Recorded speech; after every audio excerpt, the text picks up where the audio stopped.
Ka ị na-agba ịkwa n'ọkụ ite ọ dị eme gị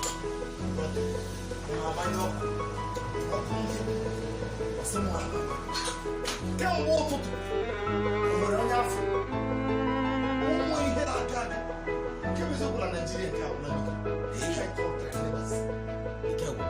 Nwoke since morning I opened this shop onwebe onye jụrụ m ma ọ ka na-ere ọkụ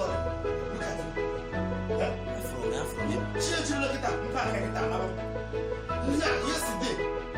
this Sunday ha na-apụta this Sunday masị pụta apụtara m ebe a gbanye tel m fuel 10 liters